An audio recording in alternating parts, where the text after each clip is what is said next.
Hello, ladies and gentlemen, and welcome back to another episode of the Call It Anything podcast. I am Jack, joined by, Mr. Solis. and we are back. Been some time, obviously, due to the gap.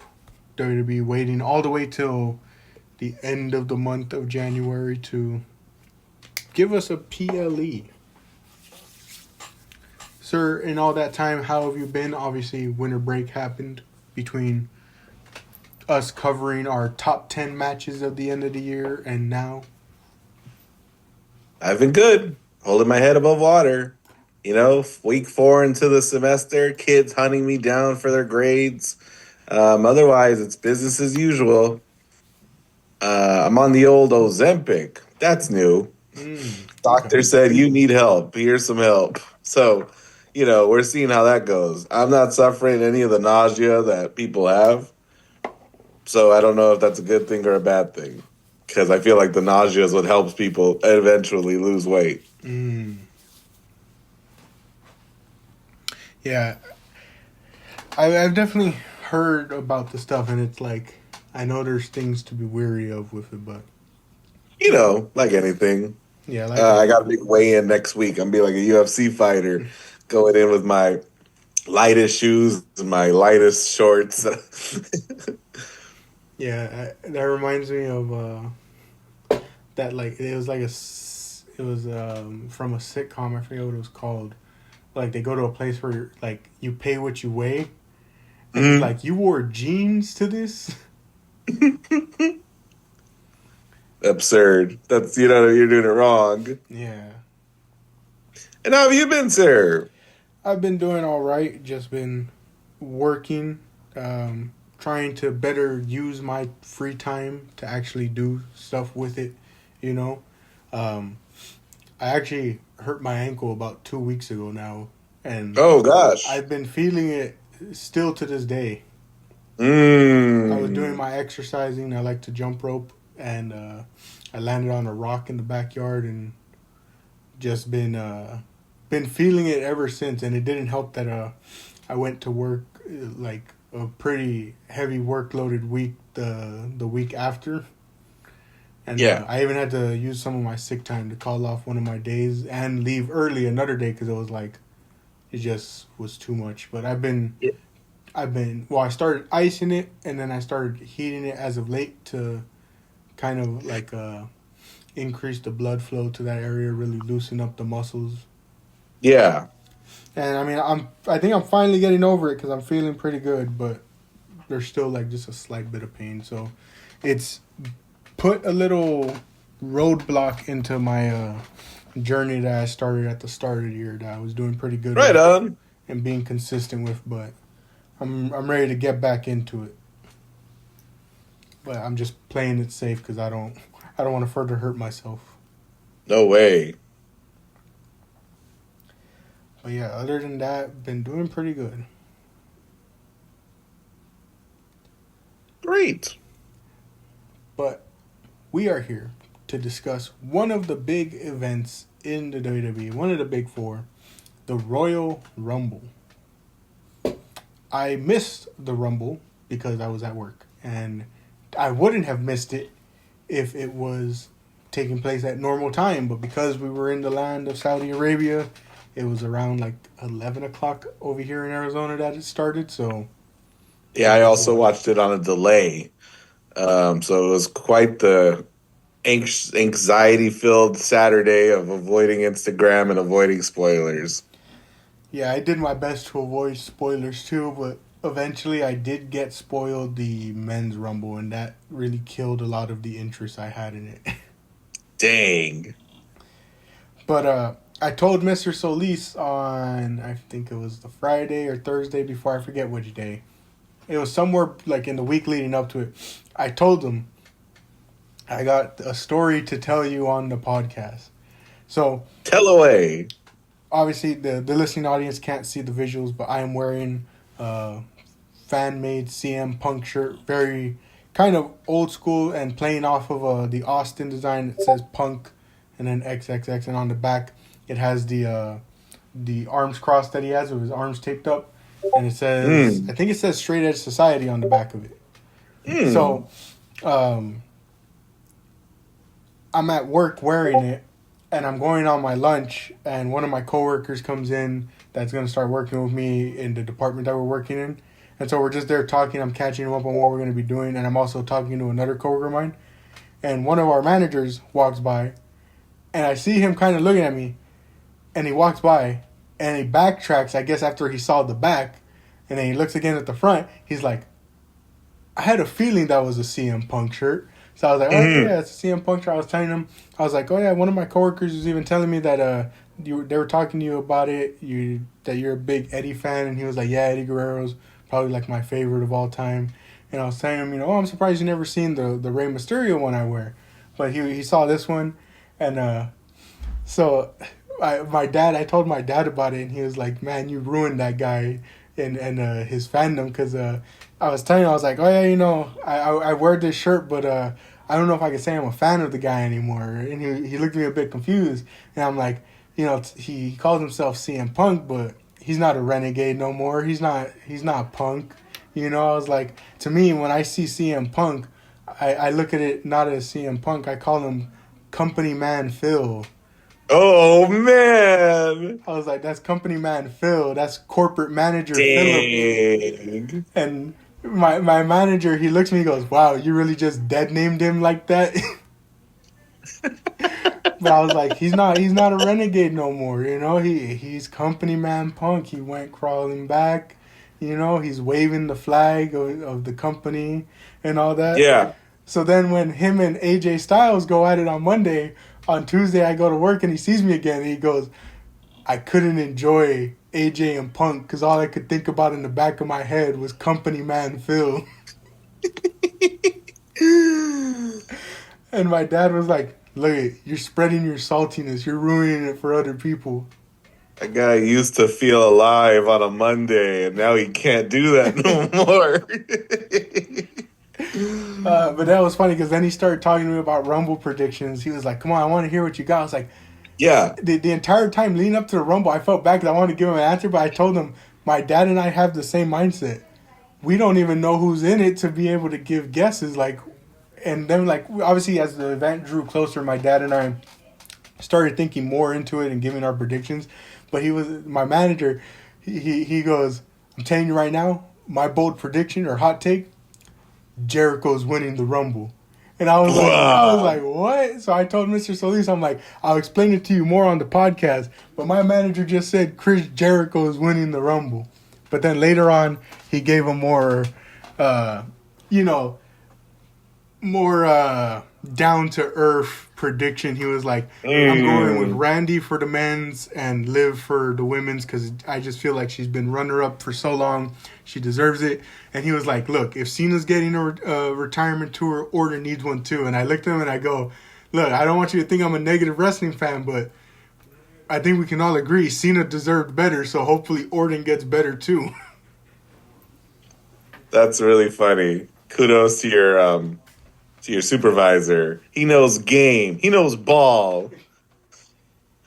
And I'll tell you what, man, like Jericho wasn't even that long a shot, you know? Yeah, when it came to our predictions for the listening audience, I told Mr. Solis I was very close to including Chris Jericho in one of our predictions because we'll talk about it as we get to the event. But we changed up our predictions for the Rumble at least, and so I was very close to including Jericho in one of my predictions. Yeah, I'm excited to get into it too. I think it really I know you felt a certain way maybe going into the Rumble having it spoiled for you, but like there was a lot still at stake, that like Yeah. I kept track of throughout the night and oh man, it kind of added a whole nother layer. It's like, this is why people gamble. But let's get into it then, sir. This Rumble started off with the women's, and so usually with our predictions, as you've known in the past, we just kind of be like, okay, who do we think the winners of the match are going to be? Well, Yeah. this year, Mr. Solis had the idea that not only should we give the winner, but we should add two extra predictions to it. And that would be what number we thought the winner was going to come out at, and who was going to be in the final four of each Rumble. So Yeah. we made some pretty bold predictions, all of us. Mm-hmm. So starting off with the women's, my dad predicted that Jordan Grace was going to win it, coming in at number 10. And his final four was Alexa Bliss, Jordan Grace, Liv Morgan, and Bianca Belair. I said Liv was going to win it, coming in at number 17. And the final four was going to be Io, Jordan Grace, Liv Morgan, and Bianca Belair. And Mr. Solis said Liv was going to win, coming in at number 24, with the final four being Roxanne, Charlotte, Liv Morgan, and Sol Ruka. So, what were your thoughts on this Rumble, sir? Well, I think I've said it multiple years. Like, I think I enjoyed this Rumble more than the men's. And if I were to wager a guess as to why, I think there were just a lot more intertwined stories that played out in the women's. There's a lot going on. Lots of people got lots of beef that, like, cross other beefs, played out a lot in a really cool way. But also, maybe we've said this before, there's just so many more of them who could have won, Yeah. This is like anybody's game, and you're like at 20, and you're like, God, there's so many heavy hitters who haven't even made it to the ring yet. Yeah, and I was sweating bullets, Jack. And a lot of heavy hitters got eliminated even early on that could have, made the field even deeper, Yeah. Because imagine how I felt. I said Charlotte was going to be in the final four. She's out there at number 1. Oh, and I'm like, it's all right, though. This company likes Charlotte. She likes her a lot. And what are they saying all night, Jack? She's been in this for more than an hour. Or like they were talking about her. She's been in it for like 40 minutes. I'm like, heck yeah, she has. She's going to go the distance. Oh, yeah. Oh, man. Yeah, and I you talk about the stories, too. I feel like that's something we've said in previous Rumbles, like you said, where it's like, it just feels like they get a lot more story-oriented than a lot of, like, the men's Rumble, Mm-hmm. Like, it's almost like the men's Rumble is reliant on surprises at times. And a lot of times it feels like they get stuck with filler. And it's sad because a lot of the talent shouldn't 100% feel like filler. There's a lot of filler in that men's Rumble. Yeah, a lot of talent shouldn't feel like filler, but it's because of the way they get booked that they do, Whereas, like you said, a lot of the different women, it's like, even if they aren't, even if a lot of them are on the back burner or that they're, not even in the spotlight, like, you could, like, with the women, it always feels like there's a bit more unpredictability to it. Because I definitely was kind of struggling to figure out, because I started thinking about the champions too. I was like, it's Jade and Stephanie. Anyone can challenge these two, Like, it could really be anyone. Yeah. Like, even if the two have their kind of stories right now, it could be anyone that challenges these two. Any standout spots too, sir? Let me see. I've got in front of me the list of entrants, and so I want to talk about things in kind of an order. Kiana James, she was in there early, and she was in there for a while, and she was getting dropped on her head like left, right, and center. Like, there was so many times where that poor deer was like being DDT'd out of oblivion. Yeah. Hey, she had a good showing, I think. Yeah, I was gonna say, talk about showing out, especially with that Samoan drop to Nia. Ah, yeah. Me and my dad were shocked. We were like, she can do that? My dad was like, that's something I expect, like, Bianca to do. Mm-hmm. Let's Charlotte and what Bliss. Else? What spot for you? Well, not necessarily spot, but I like the story bit that they did of Charlotte and Bliss starting off as 1 and 2. Mm-hmm. But I was a bit shocked to see Bliss get knocked out that early. She got out 5th in the Rumble. I mean, I think, if she's not going to win, rip the Band-Aid off, because later we're going to see even more will they, won't they, tag team partners, eliminate each other. Yeah. So, I think if she was staying for longer, it would have gotten really kind of muddled. But she does get knocked out, like, as a mistake by Charlotte. So it did, like, feel heavy. A heavy moment. Yeah. My dad's pick, Jordan Grace, comes out at number 8 and only lasts about 15 minutes. Yeah, I felt real bad for, like, your dad and you, and she got thrown out like that. But I feel like, I don't know, I mean, I was gonna say she can get her way to a title picture without the Rumble win, but can she? I don't know. I know her and Jade have been going at it, but like, I don't know what's gonna come of that. Gotta wait and see. I guess it also depends there on was what. a moment. I wonder, maybe it was when Liv got there. Like, so when Liv enters the ring at 14, all of my final four are in the ring. They're all there, and I'm like, heck yeah! Now I'll just start chucking fools out. Let's go. We get like Judgment Day teaming up. Great. And then I see Jack every time they get hit with something. I'm like, roll out of the ring, roll to the corner. Go ahead, wait it out. Oh man, yeah, I picked Sol to be one of the final four because this company loves them a Charlotte, and they also like them a Sol. yeah. It was so funny because at one point it was. I'm trying to remember. I know it was Soruka, Liv. I don't think Charlotte was there. I'm trying to remember. There was a couple other names, but my dad was like, "Can you tell this company has a type?" Yeah, oh my goodness! Like if I were like Raquel or Roxanne, I wouldn't touch Sol because I am deathly afraid I'm throwing out Liv Morgan. She's wearing like the black and white checker, you know. I really liked her attire. It looked cool. Well, I liked it too, and Liv wore it like 5 years ago. But I'm like, I would be so scared of just getting it wrong, you know? Oh man, yeah, Hey, hey, how about Natty, not Natalia, Natty, just out there throwing out Becky Lynch. oh I know that was crazy. That was crazy. Yeah, another thing I also find funny is sometimes looking at the Rumble like their times and all that, the slots they came in, and then also seeing like sometimes they just don't get any eliminations at all. Cause like it's funny to Yeah, see Roxanne was in there for like 22 minutes and not a single elimination to her name. that's wild. Or someone I'm sure like she got a lot of assists. yeah, Io was in there for 27 minutes and only had one elimination. Really? She didn't get two? Oh, maybe She had the an Oscar one assist. is attributed to Kyrie. Yeah, that one's attributed to Kyrie. And Io's only elimination, she pushed her so softly, Yeah. like mid cry. She was like, eh, and Kyrie falls out. Oh man, I really like the story between Kyrie and Oscar though. Like Yeah, that the baby really face abusive turns one. into. I'm trying to think. A lot of NXT people got to shine because Ruka was Yeah, there, Lola Vice, JC Jane, Kalani Jordan. JC Jane elicited an NXT chant in the crowd. I mean, I didn't realize it. NXT, and we'll hear it later. Big in Saudi Arabia. Yeah, there was something else. I can't remember it though.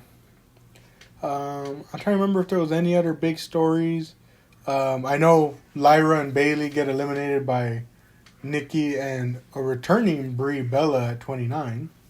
You want to talk about big story? How about that? Return of Bree mode. And you know she thought all them chants were for her. But let's be real here on this podcast where we say the thing. That man is so popular and beloved that even the sight of his wife elicits that reaction. She was getting secondhand chants. Oh man. And then Tiffany came out at 30, Yeah, much to the chagrin of my dad and I because 100%. I thought of you both. because no Bianca. No Bianca. That's got to be the world's worst finger injury. Oh, goodness.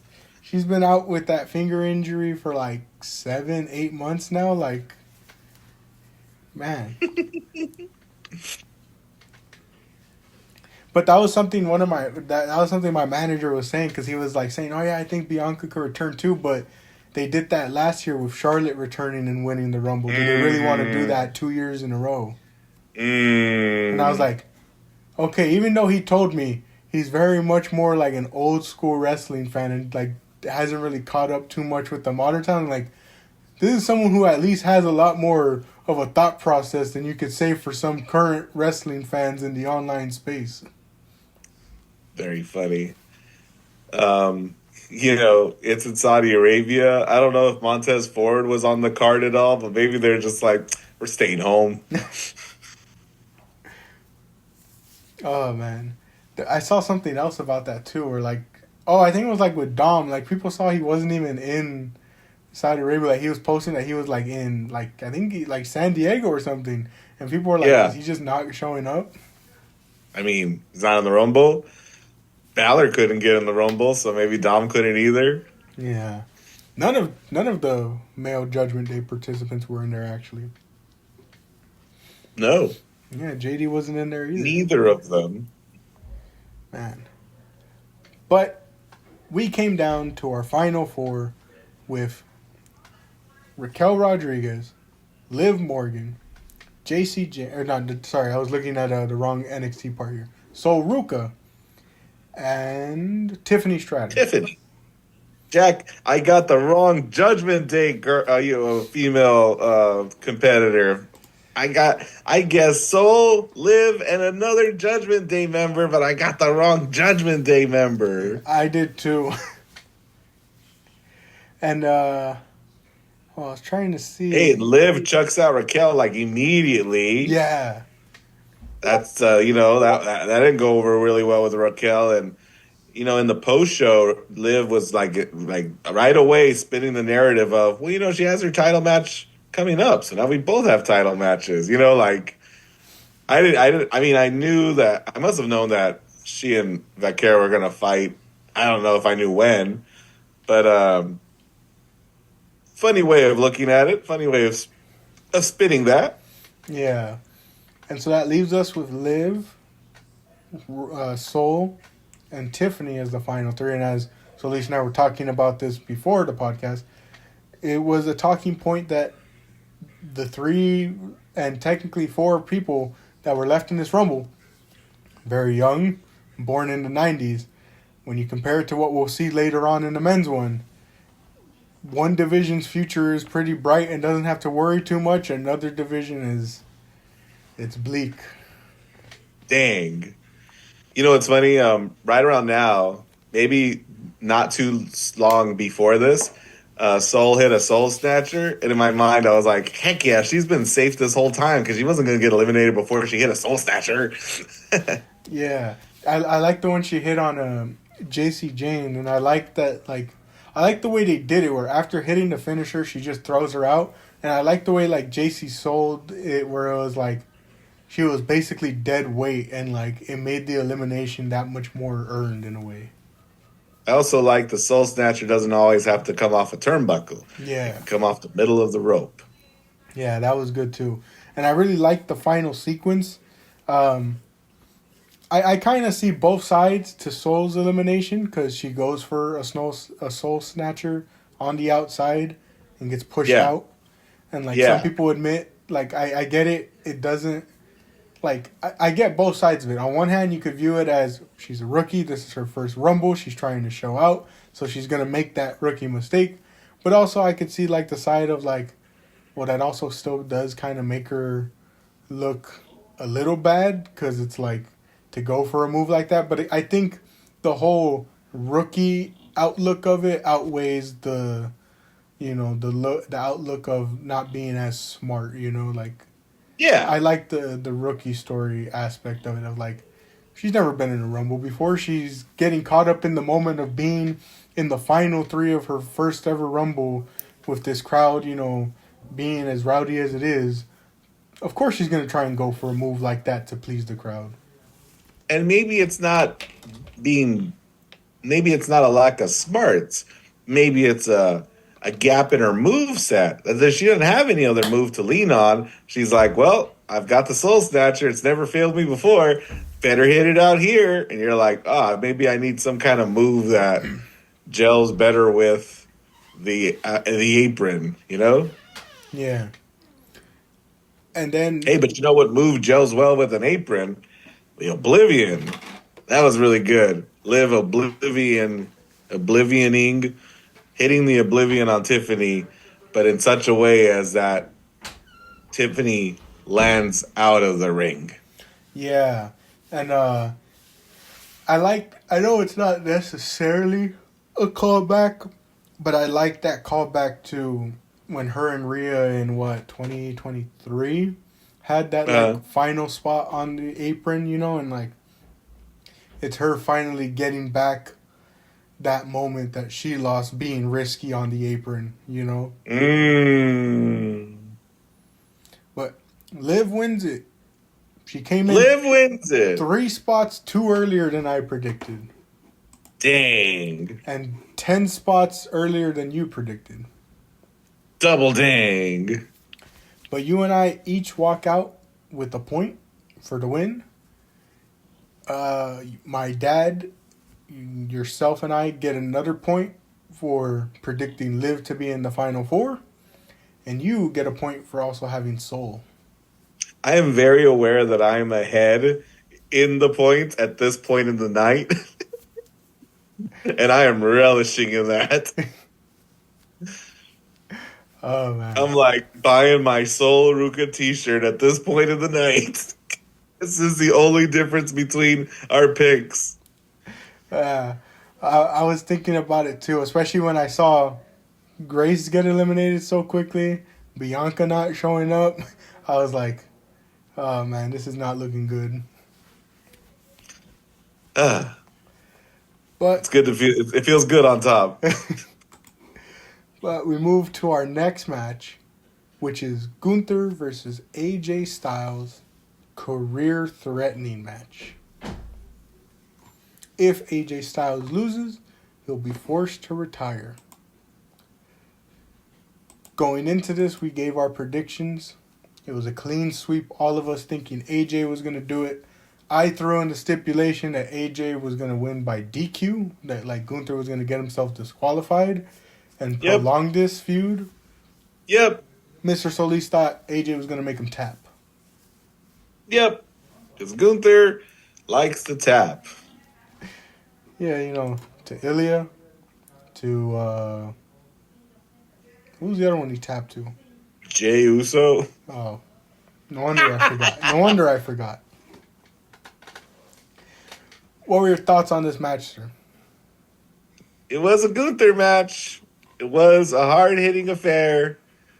It was even, for about the first half.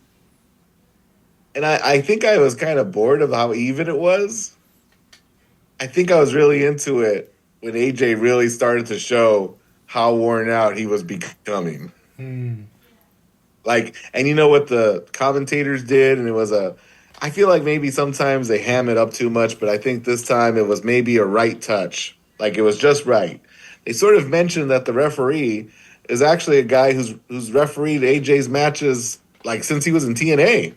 I had no idea that any of these referees were holdouts from TNA, but this guy has known AJ for so long, right? I mean, just knowing that, Jack, really adds to those moments where he's checking in on AJ, going, AJ, should I quit? I mean, should I end this? Like, let's end this, Yeah. AJ, you good? You done? What are we doing? Talk to me. Talk to me, AJ. You're my friend, apparently. Yeah, and the whole time I'm like, is it gonna happen? Like, I feel like this is too quickly of a build-up. Like is AJ not gonna get a retirement tour? I think we're so used to retirement tours in wrestling that like when sudden retirements happen, it doesn't feel right in a way. I don't know, Jack. I don't know if we are. Like, I think Cena is really the most. Cena, Flair, that one time where the next time he lost, he was gonna retire, right? Like, I don't think they happen at all. I wish they happened more often. I wish Triple H, Batista, even The Undertaker was like, Undertaker should have been done better, Yeah. Like Kane, Big Show, unceremoniously just forgotten about and written off. Yeah, I know on Chris Van Vliet's podcast, I forgot who he was talking to, but he was like, the quote he mentioned was that like, like you don't get to like you know when it's your last match, but you don't get to decide when it's your last match or something like that. Like I forgot like what he was saying, but like the premise is that like wrestlers never know when their last match is gonna be. I mean, unless you call it, unless you're ready to walk away with maybe something in the tank, or you're gonna like dry yourself up or run yourself ragged. All that to say, you don't think that I love the posts later. We feel like AJ didn't get his tour, but I love the posts that look back at the last 12 months to say we've been on the tour the whole time. Yeah, I saw that one too. It was good. But you know what? I held out hope. He was working that leg. He's getting him softened up for that calf crusher. But Jack, even like that random championship match against Punk on Raw, you're like, God, you're really going to tell us we're going to get that at the beginning, and we got it at the end, huh? Wow. You know what though? I thought because Finn broke it up and interrupted that AJ was going to be sort of more to do with like this ongoing feud between him, Punk, and Balor. I'm like, here we go. You got something going on. He's not unfinished business. But then they go, Jack, let's sneak in a good old-fashioned Shinsuke Nakamura match while we still can. You're like, huh? This is Daniel Bryan's retirement tour. Remember all them dream matches he was having? Yeah. Like in the span of 4 weeks? Yeah, they pulled out that Nigel McGuinness match on a random Dynamite. Like, let's go right now while we still can. But the finish of this match, we see Gunther choking out AJ. He got out of the first one, but Gunther gets it in, cinches it in. The ref starts checking on AJ. And it was funny, Marco was like, don't they usually check it 3 times? But playing into the story of this is a guy who's known AJ and doesn't want to see him suffer, they call it pretty quickly. I honestly wish they were more consistent with that 3-arm one. Yeah. Like I get, so in a real fight, in the UFC, if you see that the lights are on but nobody's home, or worse, if you see that the lights are just out, you end the match. You call for the bell. I think the priority is wake him up, Yeah. But I think he had all his hair in his face. I thought that was great. That we couldn't even see his stupid smile like stupid Cena. He had all his hair in his face. I think 3-arm drop. I think if they did it more consistently, finishes like this would hurt people less or bother them less, or Yeah. But I honestly think this match was a lot better than the Cena match. I don't think anyone disagrees with that. But I think the finish was a lot better done than the Cena match. Definitely. It definitely got me by surprise, Jack. I definitely was like, I definitely like held my breath. I was like, we were wrong. And then I was like, this is me, Jack. This is how terrible I am. I'm like, I'm still winning. Yeah, all of us miss out on a point. And AJ, awake, does that great look of what happened, where am I? Didn't even realize it was over. By now, Gunther's out of the ring. His music's playing. He's getting cheered by about a fourth of that arena because they didn't fill it. And he takes his gloves off, and people are literally telling him, no, don't do it. And he doesn't do it. He doesn't put the gloves down, Jack. What did that mean? It means he's showing up in a different color. No, I'm playing. I think so. I think like putting the gloves or the boots down means I'm done for good. I think he was implying that he's not done for good. Oh my gosh, who's that? Appearing at Joey Janela's spring break in April. Oh my gosh. I always think back to the 2000s where the meme was, what's ex WWE wrestler doing in the Impact Zone? With the name change that like is super duper superficial. Yeah. Like, what's Ray J Styles doing here?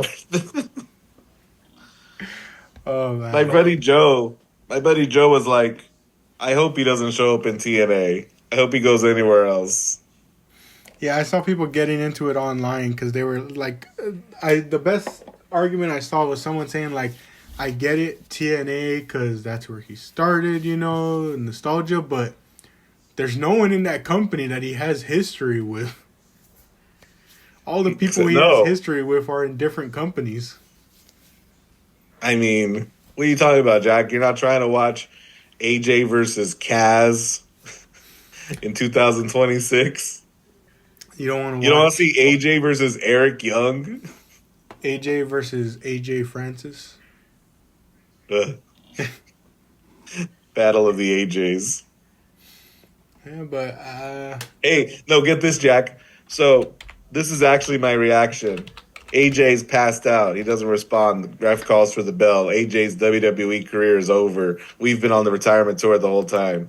As soon as I realize what had happened, Jack, as soon as I make that little joke to myself, haha, I'm still winning on points, I literally check what the prices are for AEW Revolution at the Crypto.com arena. I literally just pulled it up to tell you that. I'm like, it's taking place there once again. You might have to go. It's on a Sunday. Technically, I could take a train on one of those days to get down there in time. Oh, my. Maybe take a quick hour and 45-minute flight even. Goodness gracious, the things that would get you up and out of the good state of Arizona. I know he said on Chris Van Vliet he hates the song, but how great would it be if you heard after an amazing show, an amazing main event, get ready to fly. I am.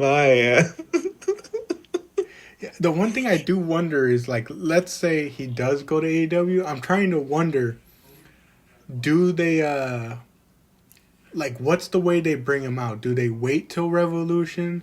Because I remember back, I forget when. I mean, they still do a couple of surprises on the pay-per-views. Like, they're not completely, like, banned from doing it. But, like, I remember, I forgot what year it was, like, but it was, like, I think it was recent, like, Warner basically, like, told them, like, hey, we want you to do, like, debuts and stuff on the TV shows to, like, get the views and all that. Like, we don't really want, like, debuts or returns, or, like, not really returns, but, like, when they were going on free agent signing sprees, they told them, like, they really wanted debuts to not be locked behind pay-per-views, basically, is what they were telling them.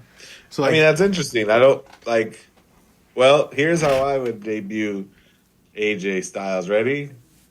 Don Callis comes out to the stage and he says, "Alas, the final piece of my puzzle, ladies and gentlemen, welcome to the Don Callis family, fighting alongside Josh Alexander and Broken Jake something and Takeshita and Okada and everybody else. It's AJ Styles." The funny thing is that's literally the fantasy booking I've seen people have, where they're like, yeah, he's gonna get back at Kenny, like, and that's his way to do it, is align with Don Callis. And I heard someone say it. I'm like, is this just gonna be like a never-ending feud? Does Kenny never get to step away from Don Callis at all? Andrade is like, look at this guy. Check this, get a load of this guy.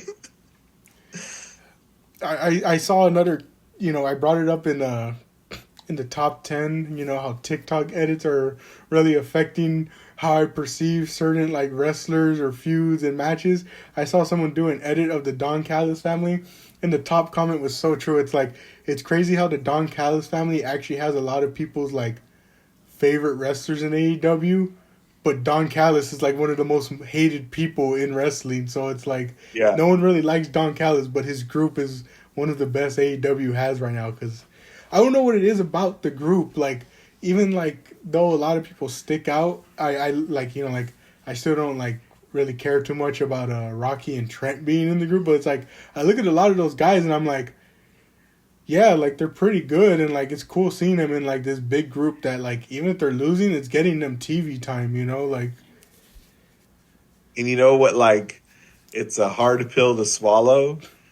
The reason why they work so well with Don Callis, even though they're all very high caliber athletes, exceptional to watch in a match, like in all of their cases, they all also suffer. Literally, all of them suffer from the same gap in their performance, and it's the talking part. Like Andrade is great to watch, but like hopefully when he talks, he doesn't say more than 10 words. Takeshita, even Okada, if he's talking Japanese, like he's like like all day, every day. Asuka, but like all them guys, they need somebody to do that for them, and it's funny how many of them there are. Yeah, and they also, I feel like it helps out because like when you see them at least like in the background, it's like it's helping them out because they definitely have a lot more persona just being in the background, with their Mm, facial expressions, especially. hmm Like, it feels like you see a Yeah, lot more personality from them. Like, I'll never forget when they introduced Hechicero as a part of the group. The yeah, entire time that Don Callis is introducing this man, Kyle Fletcher is in the back making the most ridiculous faces as Don Callis and Hechicero cut the promo. Like yeah. this man Kyle Fletcher's doing like oohs and ahs in the back, and it gives him personality to it. But yeah, like it's funny thinking about that. And then it's funny because you mentioned it. Something got injured. Jake, or they call him Jake Doyle now. He got injured. Hopefully, he isn't out too long because he's a really good wrestler. But Mark Davis had a match yesterday against Hangman, and someone was like, "Mark Davis is wrestling like a man who's trying to not lose his spot on TV." Hey, poor guy, right? How many times has that guy like been like pushed around, Yeah, Given the old given the old like powerhouse Hobbs treatment, or the what was MJF's dude's name? Wardlow. The huh? Wardlow. Wardlow. Yeah, the Batista that never was. Like, damn. Yeah.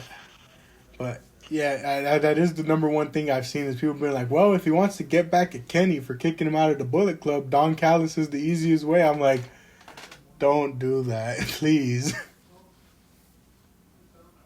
I saw someone too book this fantasy match where he shows up at Joshi Pro. Oh gosh. I don't know enough about it to like report back to you, but I'm sure I saved it somewhere to send to you. They were like confirmed, and it's like not. I saw people talking about like people keep saying they want him to go back to New Japan. I'm like, yeah, except for the fact that all the guys he had interactions with in New Japan are gone. Tanahashi It's so crazy, retired. Jack. There's this guy follow. He's great. He's like, if this is what's gonna happen, if all these guys are gonna leave, then you've got to bring up the young guys, right? Like the young boy tournament. I don't know if that happened. He's like, it's got to make somebody something. We got to start doubling down on these young dudes. And I heard there was a pretty good match between Taichi and Ishii and Uemura and what's his name, Speedwagon, or um, what's his name, Pink motorcyclist. Blanking on his name too. Uemura and the not the Death Rider, he's the Love Rider, or he was definitely Moxley's young boy. Oh, Shota. Shota Umino. Yeah, Umino and Uemura had a really good tag match against the old guard, and that was like, all right, good, good. They have a young guy as their champion. Yeah, yeah. And the best thing he's done so far is bring the old belt back. He's like, I know what you boomers want. And we're like, yeah, we do. Oh man. Uh, but yeah, AJ Styles potentially going somewhere else is going to be interesting. I do wonder, even though all this time he's basically said, no, I'm going to retire, going to become a producer, a trainer, this and that.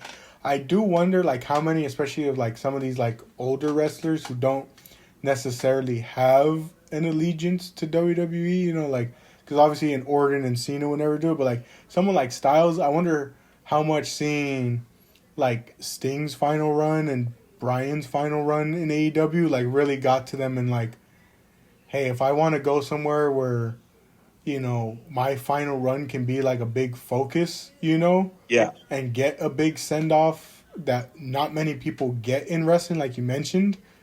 I wonder if this is the place to do it, like even if there's not a big story with it, what's the place that I can go out and have as many matches as I can that, really emphasize this being my last run, Because, I mean, we're going to see it Yeah. soon with Samoa Joe as well. Well, you know, for every AJ, there's a Jericho who's working literally in the opposite direction and says, "Hey, I think if I'm going to call it quits, I'm going to call it quits on the top of the mountain, right?" Evil's another one who's like, "I'm headed to the big time. I'm going to New York." Oh, man. Evil, they got to put Evil in NXT. He's got to just take over right away. They should have brought Dick Togo. It should have been a package deal. I can just imagine Evil showing up and not changing a single thing. He'll create his own House of Torture faction and just replay all that he did these past I'm 10 gonna years. I'm gonna use this moment, Jack, to say how absolutely upset. Like, am I gonna cancel my Netflix subscription? This might do it. They changed Stephanie Vickers' song. I don't know why this Oh, company is so allergic to money. Like, what is your absolute problem? And I say that right because if Evil came here, I want him to have the same music. The piano stuff. oh man. Exciting time in the wrestling world. Just not in Goodness. WWE. For real, like Jack, like they gotta run house shows. It shows. I feel it. If there's something wrong about this show and product, it's because they don't run house shows. Yeah, I saw Cody Everyone's asking all for them cold back. all the time. Yeah, I saw Cody asking for them but he was more so saying like at least one or two in a month. Yeah. Because I He mean, knows, like, that it's different and worse. Cena's another one that brings it up often. yeah, because it's like, as much as people talked about them going away, but like, again, it was more like it has to be, like, there has to be a middle ground to it. Because like, WWE was going crazy with the house shows when people were complaining about them. Like, we're talking, they're on the road sometimes 6 days out of the 7 day week. Like, they were on the road constantly. They were having house shows the days after Raw and SmackDown. It's like, you got to find a middle ground, and it's like the middle ground, like Cody says, is like at least once or twice, because then you can see what the reactions are to stuff that you're planning to do. You can get people more reps. I know Triple H and TKO, they just see it as an expense. Yeah. Like, if you run house shows, that's a bunch of people you got to pay and a bunch of things you got to pay. Can it make its money back? They don't believe it. Yeah. Speaking of not making their money back, Drew McIntyre versus Sami Zayn. What the heck? I was gonna bring up the seats, but Oh yeah. that's still a debated topic about whether people were actually there and the lights were just throwing them off, or there just wasn't people there. But that was something we all noticed here at home. We were like, is there even people there? And like at first you're like, oh well, the lights are blocking some people, but then you start looking more back and up, and you're like, no, I don't think those lights are blocking him. I don't think there's people sitting up there. Nah, there were shots where you could see it is not a full house. And like, you needed any evidence, Jack. In the beginning of the show, Michael Cole says, "We got 25,000 fans here." And you're like, "Okay, guy, that stadium fits way more than 25,000 people." That guy accurately reported who was there, but they built an NFL-sized stadium that holds more often up to 70 to 80,000 people. Yeah, and no mention at all about House breaking record nothing about no attendance gate breaking records. record. Yeah, and again, how much of that is probably due to the amount they're charging? Well, I saw somewhere that it had to do with like scalpers and resellers. Like somebody dropped the ball and ensuring that didn't happen. So, I mean, what are you going to do? Yeah, true. But the WWE Championship match. The reason I said not making your money back is because it seems like a lot of people aren't happy with either of these two men. Hmm. People have really been dogging on Drew. People are still dogging on Sammy since 2024, really. Sammy was like red hair hot. He has red hair. He was red hot 2020, like three, when he goes up against Roman in, Yeah. in Canada. Like, he's cooled down a lot since then. Yeah. It even sparked a big debate on social media. Of course, who was at the scene of the crime? Ricochet. Because someone was Uh, talking about Sami Zayn, and he said something like, Sammy's career in WWE doesn't even come close to touching his career as El Generico. And, like, oh, that started a debate. And it was funny seeing a lot of people being like, why are people getting upset about this? How is this a debate? Like, maybe, and of course, it's the difference in mindset with the two different fan bases because one group's arguing Sami Zayn is more successful than El Generico's career because they start bringing up sales and attendance numbers, and the other side is like El Generico had a better supporting cast to wrestle against and was having classic matches with like the Briscoes and Steen, and hasn't really had too much to match that level of quality in his WWE run. Like it was just a bunch of back and forth, and I was like, stuff like this is why I don't interact much with the wrestling community because like, what are you hoping to accomplish with this argument? Because you're not going to accomplish anything because one side views one thing as more important and the other views another, and you aren't going to convince them that your side is more important than the other. Like they are firm in their belief that one thing matters over another, and they're not going to change that way of thinking. Question, Jack. Yes, Was El Generico ever Ring of Honor champion? he was not. He was Well, tag then, champ, yeah, and he was. TV champ? I think he was TV champ. That's why I'm gonna double check because I can't remember off the top of my head if he was. Let me see. El Generico. Let's see titles. He was television champ only for 48 days. And then he was world champ, or sorry, not world champ, world tag team champions with Kevin Steen. Only one time as well. So he was only one time champion both times with both those belts in Ring of Honor. Yeah. He was world champion for PWG, Pro Wrestling Gorilla. Doesn't exist anymore. So there's that. I just wonder, like, I don't know, if you took a really objective look at the two characters and their trajectories and listen, like, say what you want about the Sami Zayn character. He's had some bangers, you know what I mean? Like, Yeah. if we've, like, literally tallied them up for the sake of quantifying them. And like he was never Ring of Honor heavyweight champion, so he's really one championship away. He's really a 3 count on Drew McIntyre tonight away from solidifying his WWE career as being the more definitive chapter in his life. Yeah, and I mean, I got into it when I was talking about the top 10, my top 10 favorite wrestlers, and I mentioned, I'm like, I talked a lot about his El Generico work, but when I mentioned the emotional ties and the emotional work of, of his work as Sami Zayn, it was like, what stood out to me? His match with Neville in NXT, his match with Nakamura, like, so I think there's arguments for both sides to be made, and like, I think it's kind of disingenuous to say that Sammy didn't accomplish anything of note in WWE that was on that same I like level. to picture. I like to picture Sami Zayn looking at any of these folks and go, "I was Intercontinental Champion." Like, Yeah, like four times. I just, you know what I mean? Like, you're like in the pantheon of WWE, the pantheon of wrestling accomplishments. He's like, I held the same championship as like Mr. Perfect, and like, every everybody's all of your favorite wrestlers. Yeah.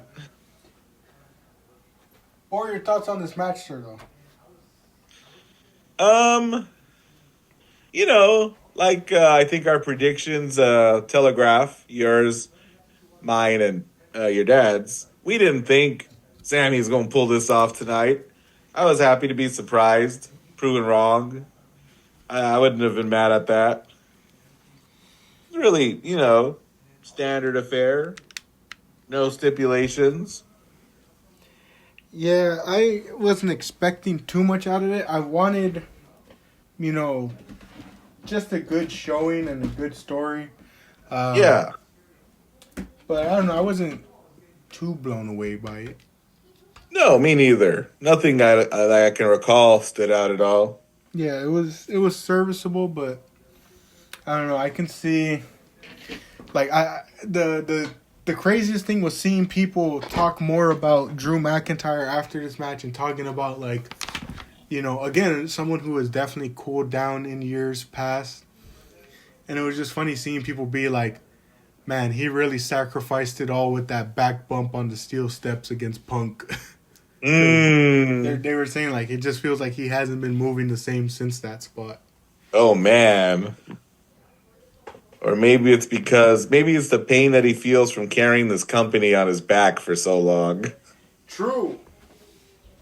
Yeah, the poor guy had to carry the company when Roman didn't want to show up to work.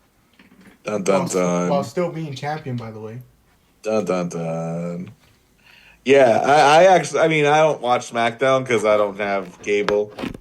I would love to watch SmackDown if I could. I'm not trying to buy no VPN, but I like Drew as champion. Yeah, I still very much enjoy his work. Like, but man did that stuff on Monday really make him look bad, as people were saying. Like, wow, yeah. That guy was, catching strays like nobody's business. Yeah, I couldn't believe, like, people were like, Drew, you and Cody, like, obviously, I don't think Cody's going to be challenging. I mean, who knows if Drew's champion by Mania, but, like, both of those guys have to come out on SmackDown and really do some heavy lifting to... Ooh. They got to repair their reputation. But with Drew definitively putting Sammy down, we're all at the same points since the Women's Rumble, and I'm still ahead by 1. Yeah, you're ahead by 1, and my dad tied with me. So this Rumble is going to determine a lot. Men's Rumble. Goodness. My dad said Braun Breaker was going to win it from the number 1 spot, with the final 4 being Rollins, Rhodes, Breaker, and Roman. I said Orton. Orton was going to win at number 21. And the final 4 was going to be Rollins, Sammy, Breaker, and Orton, because I kept hearing rumors that Sammy was going to enter the Rumble after losing the match against Drew still. And then Mr. Solis said Jacob Fatu was going to win it from number 16, with the final 4 being Oba, Cody, Breaker, and Jacob Fatu. Fun fact, I picked 16 in honor of Tajima, which Marco knows more intimately as high school number 16.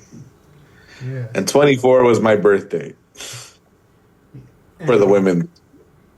And Mr. Solis' one flaw with his pickings is thinking this company would put that many young new faces in the final 4. I didn't think of that at all, Jack, but I did see like your dad's is the same as my buddy Joe. Almost, I think they had the exact same final 4, my buddy Joe and your dad. Cody, Roman, Breaker, and whoever the 4th one was. On the SmackDown before it, they accidentally showed a graphic that Braun Breaker was going to be number 1. Yeah. So, like, my dad was firm on Breaker winning it, but then he saw, like, the number 1 thing. He's like, I'm still going to go with it, but, like, it sucks that they spoiled that like that. And then imagine his surprise when they, who knows what happened with that, if that was just a graphical error, but out comes number 1, and it's Oba Femi. I heard somebody make a prediction on a podcast that I wish they had gone with. Maybe, I mean, what played out was actually really fun too, but they sort of pictured him coming in later, and that's a ring full of guys, and he'd come out with his music, his his dance, and he'd come in and he'd just clear house. But like, number one, world beater, waiting for, the next person to come out. It played out cool. Played out fun. Yeah, I really liked it. Number 2 is Braun Breaker. Mm-hmm. And before he could even get in the Rumble, he is attacked. What the? Attacked by a hooded assailant, because that's all Triple H knows how to do. Hit with a curb stomp. Thrown in the ring, only to be eliminated by Obafemi in 10 seconds. It was my moment of the night, Jack. Braun Breaker getting jabronied like that. It was so good. It was so good. I thought of you and your dad right away again. Yeah, Braun Breaker thrown out like that. And now we gotta wait, see what happens. Because now it's just Oba in the ring. What happens? Well, he clears house with the next 6 people. Because Solo comes in, Ray comes in, Rusev comes in, and Matt Cardona comes in. What does Obafemi say to all of those? Gets Rusev out of there in less than 30 seconds, or a little bit over 30 seconds. Solo gets thrown out, then Ray gets thrown out, and then Matt Cardona gets thrown out. Man was clearing house. And I thought it was really cool continuity from NXT. Again, getting a big old reaction from this Saudi Arabia crowd. They were huge NXT chants for Oba, and then Javon Evans comes out, who's like not going to get thrown out right away because they fought on NXT TV, and Javon has been built as somebody who could take on Oba family. You're like, he's not an unfamiliar foe to me. Yeah. So he comes out and, like you said, doesn't get eliminated. And then number 9 comes out to be a surprise. Big old surprise. You love a Royal Rumble surprise, Jack. We've had so many and memorable. This is why we watch. Oh, boy. Who is it going to be, Jack? Is it going to be Hall of Famer? Is it going to be someone returning from injury? Is it going to be somebody getting their spotlight once and for all? Is it Jericho? Is it Jericho? It would make sense for veteran Jericho to come out after a young guy like Javon Evans, and while Obafemi's in there, because as we learned from AEW, he loves attaching himself to the younger talents. Is it AJ Styles in a salmon suit? It is Mr. Iguana from AAA. He flew all the way to Saudi Arabia to do this, Jack. He truly did. After him, and like, correct me if I'm wrong, but Mr. Iguana came out to like literally no reaction. Yeah, like I don't know if too many people knew him there. I don't think so. Yeah. Then more young talent. Trick Williams comes out at 10, eliminates huge NXT chance. Yeah, he eliminates Javon and Trick and Oba look like the 3 evolutions of the same Pokemon. And then Cody comes in at 11. Bit of a surprise. Early. Yeah, he's in there pretty early.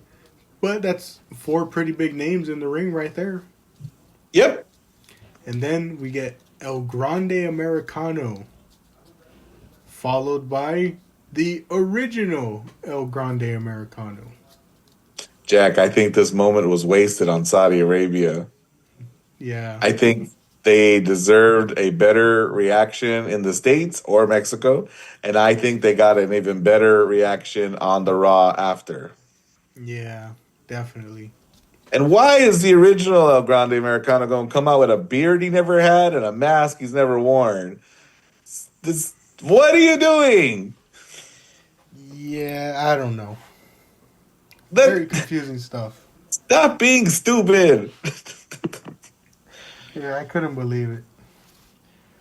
But our next entry, we hear some kind of like Western-like music. Yeah. And then we see the name Powerhouse Hobbs on the screen. That was crazy. Yeah, that was crazy to see that. And then, of course, they changed the name right after. Royce Keys will be Powerhouse's Hobbs' new name. I like it. Yeah, it's not the worst one. So, Yeah. don't have to think too crazy about it. Oh, I forgot to mention Damian Priest also came in before Javon Evans. And get a lot of back and forth between a lot of different people. And, kind of like I mentioned, the whole, filler stuff. Some people shouldn't feel like filler, but it's like Austin Theory comes in, Ilya Dragunov comes in, Bronson Reed comes in, Dragon Lee. We get some of these people. But number 18, sir, we get another surprise. Who are we thinking? Oh, it's got to be Jericho. It's got to be Evil. It's Hiromu. Not Hiromu. It's not Tanahashi. It's Takahashi. Yeah, who is it gonna be? It is La Parka. What the Jack? We're like 18. We're like almost 2/3 through this thing, and we're still doing gimmicks. I'm like, My dad was so thrown off. again, like I think a lot of people immediately thought Finn Balor was literally told he couldn't be in this Rumble. Yeah, and again, another one that's wasted on this crowd because they don't know who this is. They don't know who it is. No one even reacts to the Thriller-esque music, Yeah. Very much wasted here. Yeah. And he gets eliminated by Austin Theory of all people. And Logan Paul's gonna come in and the Vision are gonna start running house, you know what I mean? But I don't know. Yeah, this was a lot of filler, a lot of people who don't have anything to do with each other. And more importantly, Jack, unlike the women's match I shouted out earlier, there's a whole lot of dudes aren't gonna come anywhere near the end of this match. Yeah. Which, you see that because LA Knight comes out, then Brock Lesnar comes out, still here. When Lesnar comes out, Jack, whenever Lesnar comes out, it's a moment. Yeah. That guy starts chucking people left, right, and center, right? German suplexes, and I swear people were getting in his way more often than they usually do. Yeah. I'm like, nobody figured out how to not get in his way or no one figured out he's never gonna look to see if the coast is clear. I thought he was gonna start chucking people out of the ring over the rope. I'm like, yeah, I forgot to mention by this point some of the other names have been getting eliminated. Like Trick got eliminated by Cody. Damien got eliminated by Hobbs. Hobbs gets eliminated by Bronson Reed. Hobbs has a short time in there, less than 10 minutes by just 5 seconds, and only one elimination to show for it. Still better than his entire AEW career. Yeah, true. 10 minutes in the Rumble, greater than whatever the heck he got accomplished over there. The FTW Championship. Not Logan Paul. LA Knight does a lot of. He gets rid of most of the division. He gets rid of Theory and Bronson. Jack, who was the masked man who stomped Breaker? I saw someone do a prediction, and I kind of agreed with it, but I blanked on who it is now. Well, people thought, could it be Austin Theory, the last guy we saw in a hood? Could it be Logan Paul because they have a beard? Some people thought it was Jake Paul. I was like, oh my gosh. Oh man, I don't need that at all. But I wonder, Jack, could it have possibly been LA Knight? I don't know. It didn't look as bulky enough to be LA Knight to me. No, well, it all happened so fast. I only watched it once, and just after the Raw, how much he was involved in taking down the Vision. I was like, oh, was it a Knight the whole time? Because he's got it out for all these guys. Could be. I don't care. Yeah, and then again, you mentioned the whole filler thing. Miz, Ray Phoenix. Come on now. Penta. Jay Uso comes out. and spends most of his time doing his entrance, that by the time he makes it to the ring, a bunch of people got eliminated. Brock got eliminated during his entrance. LA Knight helped eliminate Brock. I thought that was pretty big. Yeah. And then by the time he gets down, it's time for Mr. Takes double the time to enter the ring as well, Roman Reigns, to come out. Oh. I thought that was good. Roman run it back, and he starts to run it back, and he gets slapped for his trouble or punched for his trouble. I'm like, that's good. Yeah, that's I thought that was funny. I thought that was pretty good. Jacob coming in at number 27, the supposed I feel good. Number. I feel real good. The lucky number of the Rumble, even though no one's won it from 27 since, The Undertaker, I think is who it was. Yeah. Then Penta comes out. Orton comes out at 29. Orton comes out, Jack, and I'm sweating because Orton's out there late. You know what I mean? He can challenge Drew easily, Yeah, 29, I'm like... 29 is that right number for Randy because he's like, let me get in there and not have to spend too much time in this Rumble. It was a nice Randy moment. I don't know if you caught it on NXT, but he went down to NXT when they were in St. Louis, and he fought Javon Evans. And Javon, that was a nice callback. Yeah, well, Javon Evans really blew that spot, whatever his move is, into an RKO, and you saw him apologizing at Randy Orton, going, "Hey, I mean, it's cool, man, whatever." And they did it. Well, they did it again, but I think I didn't notice this, but Javon took out the corkscrew part of his move. So now he just jumps into the crossbody, and he jumped right into that RKO, and it was sweet. Yeah, I thought that was a nice callback. And then number 30, sir. Who could it be? It's Jericho. It's Jericho, isn't it? Well, I kind of already knew who it was going to be in the back of my mind because I knew this person declared for it because we were looking at it during our predictions. My dad and I were doing it. And I was like, this guy hasn't come out yet. I know who it's going to be. Gunther. Damn. Gunther comes out. And, I mean... Let's talk about it. You were this close. Jacob goes out at 25. Alas. Yeah. Jacob just misses out. Jey Uso goes out after him. Really? And then, of course, who's our final four? Gunther, Orton, Roman, and Logan Paul again. Logan Paul is in a final four again. At this point, Jack, if Orton wins, so do you. Yeah. Sorry. But bless you. Thank you. I couldn't believe it. I couldn't believe it for yet another time Logan Paul being in the Final Four 2 years in a row now because he was number 30 last year for some reason. And I'm going to check even the year before. I'm going to see where was he in 2024. 2024, was he even in it at all? I don't think so. No, I don't think he was in it, thankfully. Well, he's humble, Jack. He would never tell you outright that was what he was up to, what he did. He's humble.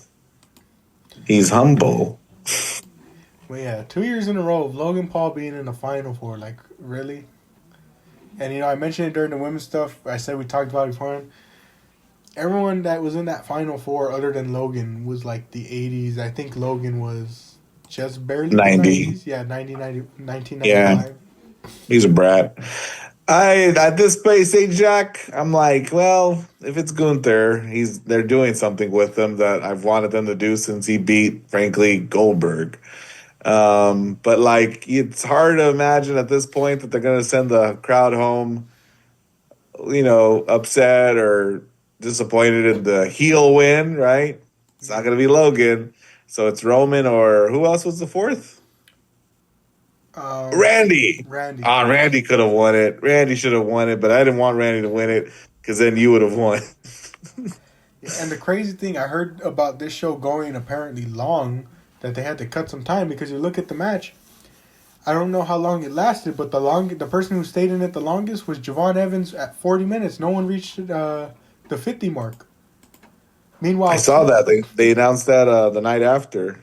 Yeah, 2 people hit the 50 mark in the women's one. Charlotte almost got to an hour. She was at 59 minutes, 49 seconds. If Charlotte had stayed in that ring long enough to be in the final four, dot dot dot. Oh man. But we see An Logan get interesting eliminated. pairing. It's the last two are Roman and Gunther. Yeah, Roman and Gunther. I don't think they've ever fought. I don't think so. And I mentioned about the Rumble. I got the winner spoiled. I didn't know what happened, but I got the winner spoiled at some point. So Yeah. I was just very much, as soon as it got to this final four, Well, well, because like at first when I saw the thing, I was like, I didn't see enough of it, so I was like, maybe it was just like fan edit. fan edit, maybe like previous year, Ooh. I forgot what my line of thinking was, so I was just holding out hope, especially with Randy being there. Then Randy goes out, and I'm like, yeah, it's not looking too good. And of course, I'll tell you what, Jack. I'll tell you what. I told my buddy. I said, you know what? Roman winning the Rumble, I think canonically it makes sense because he wants to challenge for the championship at WrestleMania, and that guy has no stake in the game. He lost at Survivor Series. He lost in Paris. He's there so infrequently. I mean, what claim does he have? You know what I mean? He's not a guy like Gunther who could say he's beaten three legends. You know what I mean? yeah. You're like, no, I'm gonna give you no match. You don't get no main event for just showing up as often as you do. So he's like, I'm gonna come in, win this match, and get the prize that I literally want. And The spotlight. I don't like Roman. I don't really like this decision.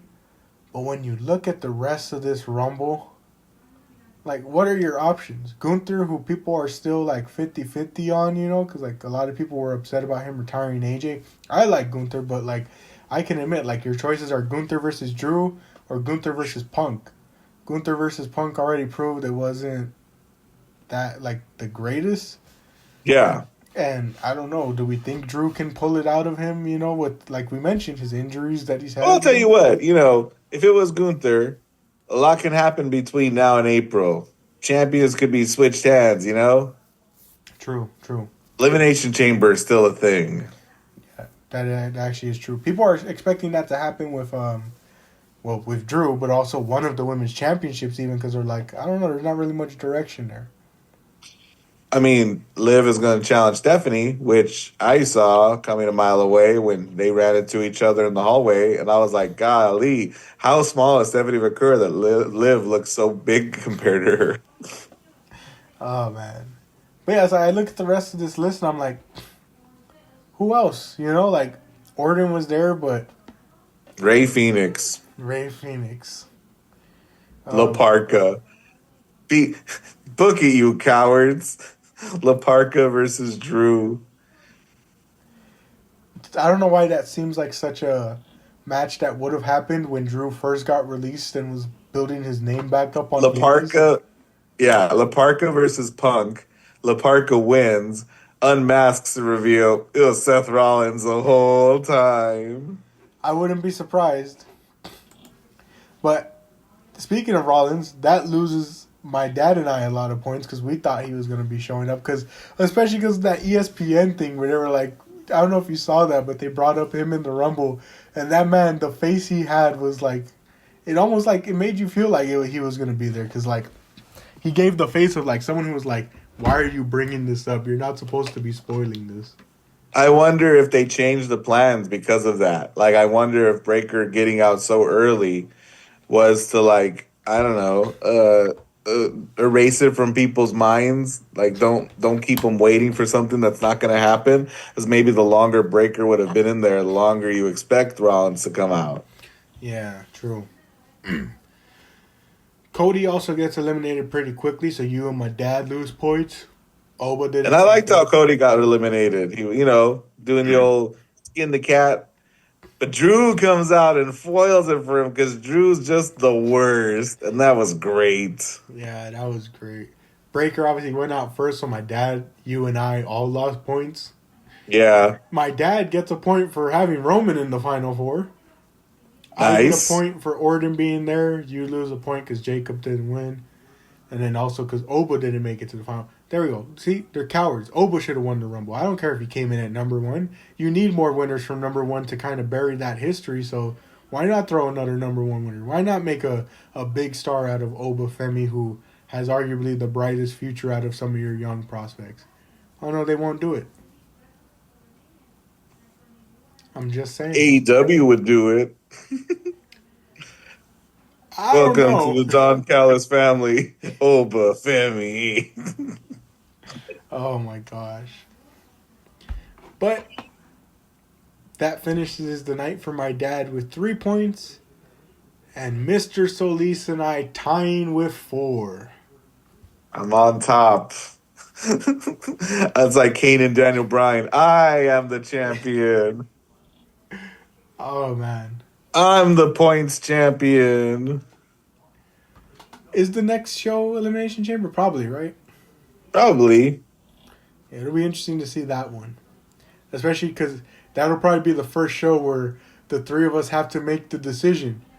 Are we picking where our hearts want to go? Or are we picking where we know WWE is going to go? Do you have any ideas who you would have win the Elimination Chambers? I guess it depends on if it's going to be the championship matches or championship qualifier, you know, like if it's going to be contender, I don't have too much of a clue. Like you picture like, it's who oof. No, I don't want it to be Sammy again. That's so funny. Drew McIntyre has this rogues gallery of people you don't want it to be. You're like, actually, I guess maybe my problem is that it's Drew from the get go. And then I'm thinking about Jade, and I'm like, is Jade even going to compete in the chamber, or are they going to just do a Jade has been champion for 90 something days, Jack, with 0 defenses. Oh man, Jade Cargill, or as I like to call her, the female Braun Breaker. oh my gosh. Braun Breaker's so bad, Jack, that he went from challenging Punk for the championship to bullying Adam Pearce. Oh, I know. Oh man. Yeah, I don't take back my statement about things are looking good for different wrestling companies except WWE. Damn. Well, no, wait, hold on. Who do you think has a bleaker outlook? WWE or New Japan? Oh, I have to go New Japan because, man, I don't know what their main event scene is going to look like. They should honestly see if they can partner up with another company. Like, see if they can borrow some people from, like, Noah. I was about to say, I think they are, because, like, Yoda Tsuji's going to fight Jake Lee. And Jake Lee, Jack, I want to like what I'm watching. And Jake Lee comes out at Wrestle Kingdom and New Year's Dash.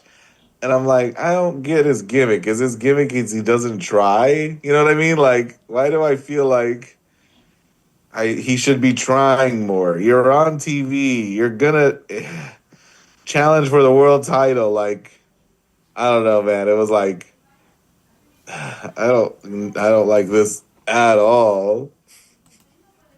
Yeah. Lazy's not a character. Oh, man. Yeah. I don't know. Like, at this point, like, I don't know what New Japan could do. They can't compete with the big bucks, and their crop of young lions and young boys, it's like, it's not looking as promising as the years before where they knew they had Jay White and Will Ospreay and a couple other young lions in the wing, you know? Yeah. They don't got a Tanahashi in the wings right now. No. Yeah, they what kind of grade, Jack, would you give the Royal Rumble? Probably like a B minus. B. Yeah. I like the women's. Drew and Sammy, AJ, and Gunther were, good enough to me. Like, they didn't blow me out the water, but they're good enough. I like the AJ Shinsuke match more than the Gunther AJ match. I like the Ciampa Mark Briscoe match more than most of the stuff that happened on this Saturday. Okay, sicko. That was crazy. Ciampa showing I up. tried watching it. It got spoiled for me too. So like I put it on and I was excited for Champa, but I'm playing Pokemon in the background. I got Pokemon Let's Go Pikachu for the Switch for Christmas, Mm, and it has been an absolute delight. I've been meaning to text Zuriel. Remember Zuriel? yeah. He told me in like 2019, he came into the room and goes, Mister, remember you complained that there are too many Pokemon yesterday? And I was like, I actually don't remember that conversation at all, Zuriel, but it is a position I'm very passionate about. And he goes, well, they're coming out with Let's Go Pikachu. It's a remaster of that first game. It's just 150. And I'm like, Zuriel, they're coming after my generation. They want my money. Well, Jack, 6 years later, I hit up my friend who's like, what do you want for Christmas? And I was like, Let's Go Pikachu. Oh, man. I got 6 badges. I've caught 75 of them little rascals, and I'm going to finish this game, Jack, for the first time in my life. Because when I was a kid, I never finished it. Yeah, funny enough, I've been playing Pokemon recently as well. I still need to finish Gen 9 before Gen 10 eventually comes out. Oh, gosh. I need to finish Gen 9, but I've been playing a Gen 3 remake in the art style of Gen 2. Wow. Yeah. It looks really amazing. It's called Emerald Sea Glass. Uh-huh. And the game just looks amazing. Like the sprites and the art and the effort that they went through. And they sprinkled in a couple Pokemon from like later generations. But it's mainly like, hey, if this Pokemon from like the first if this Pokemon from what's it called? The first 3 gens got an evolution later in the in the series, So like for example, Magmar got an evolution in Gen 4. They added those ones into this game since it's like, hey, they're still technically part of like the original 3 generations. They just got an evolution later. Let's add it. It did like a whole lot of changes, but I've been enjoying it, and especially because I started thinking about it the other day, and I was talking to my dad about it, and I was like, I'm always having trouble figuring out what's my favorite Pokemon game, what's my favorite generation, and I was like, the more I think about it, I know it seems like the more popular pick, but like, yeah, I may think that the 3rd generation might have been my favorite just because I have the most memories playing Sapphire the most, like. It was either Sapphire or Fire Red were the 2 games I remember playing the most as a kid. Because the generations that came after, it's like I always kind of had an issue with it. Like Soul Silver and Fire Red kind of fixed issues from Gen 1 and 2. Sapphire was a really good game. But then it was like Gen 4, there was issues there. Gen 5, there was issues there. Gen 6, there was like every generation that came after had issues. And I'm not... What kind of issues? Well, Gen 4, yeah, it had a big issue with the fact that, again, it introduced a bunch of evolutions to previous Pokemon. Yeah. You couldn't get any of the items to evolve them until you finished the game, so you didn't get to use them at all. Wow. And their Pokedex was really limited. There was only like 2 fire types for you to use, and one of them was the starter. Mm-mm. And their gym leaders are notorious for having horrible team composition, because you get to the 8th gym leader and he only uses 4 Pokemon. He's supposed to be an electric gym leader, and only one of his Pokemon is electric. His ace Pokemon is a water type. So it's like stuff like that, but they made up for it with the Elite Four and the Champion in that gen, because to this day I still think that Elite Four and Champion is one of the strongest Pokemon has ever had. Yeah. Because it was like that Elite Four, even though they were singular types like most Elite Four members, their Pokemon had such good coverage against their weaknesses that you couldn't just go in with a singular type Pokemon like to wipe them because it was their weakness. Like they had coverage to make sure, like, hey, you're going to try and come at me with a water type because I'm a ground type Elite Four member, but one of the Pokemon I'm using is water ground, so you can't use water on him, and you can't use electric. Yeah. So you got to figure out, what am I using here? And then the champion, she didn't have a typing, you know, like, we're so used to the previous generations being like, you know, it's Lance being a dragon type, you know, it's Blue.